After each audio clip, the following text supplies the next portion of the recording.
Yeah,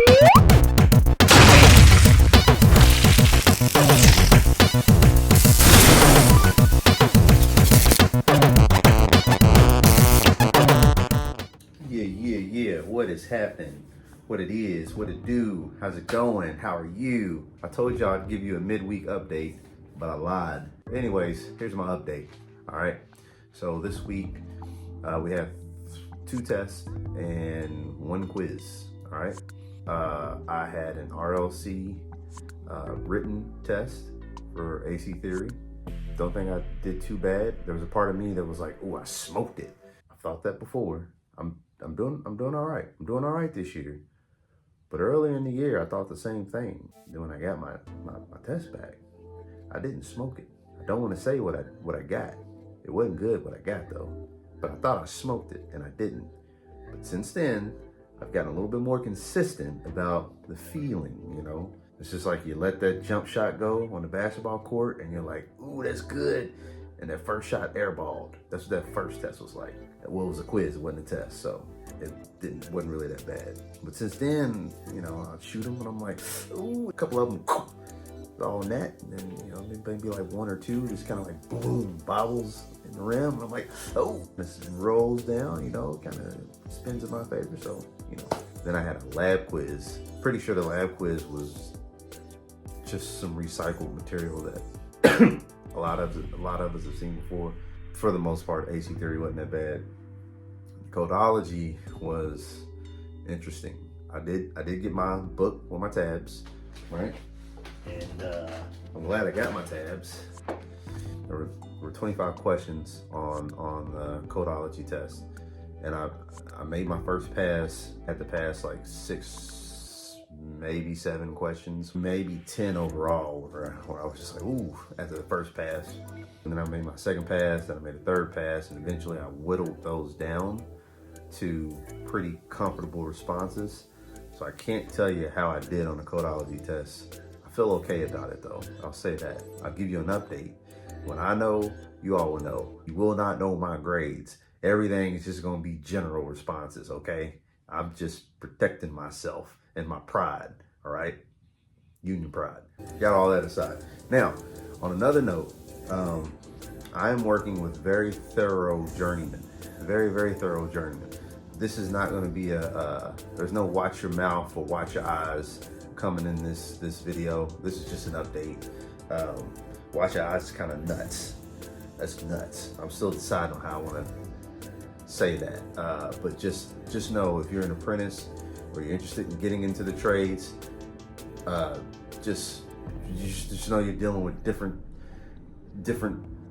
strokes for different folks, different walks. They just do things that they're used to doing that you're not used to doing, and that's just really the only way I can put it.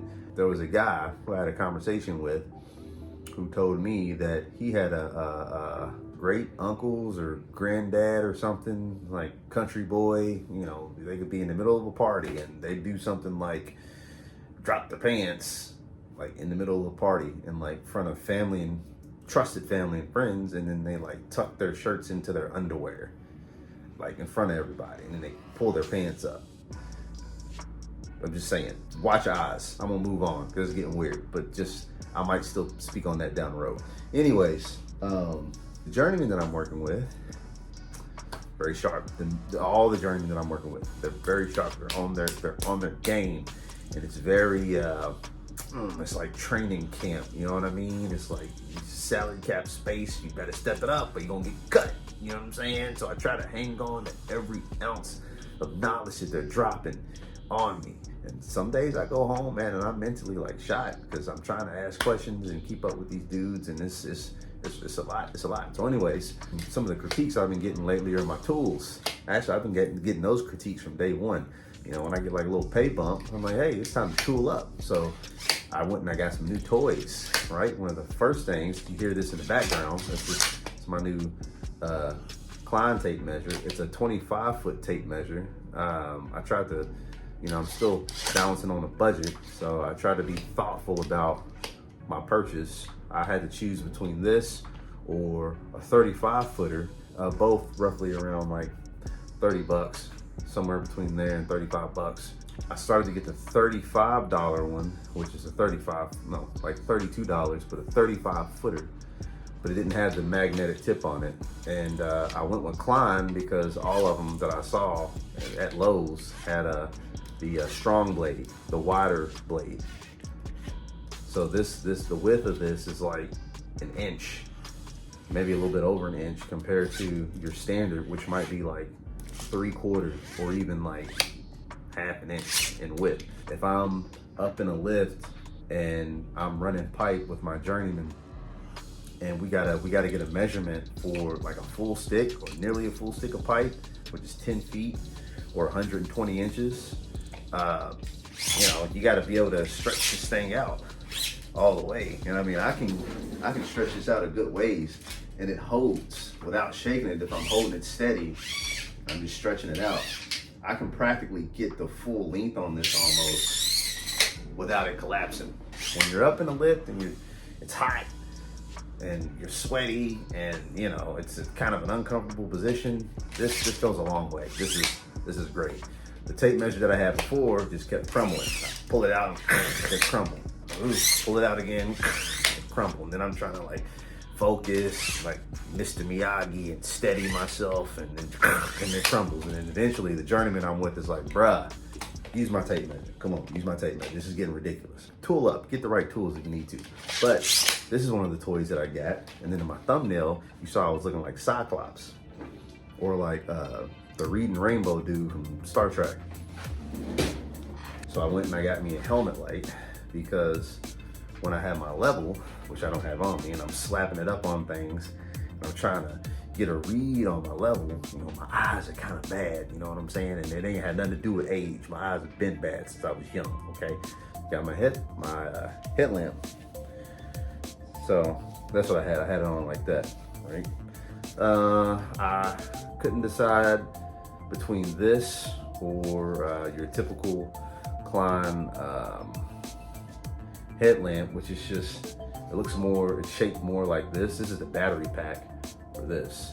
But the typical headlamp is shaped more like this with a little light in the front, and it's got clips that you can slip on into the front of your hard hat.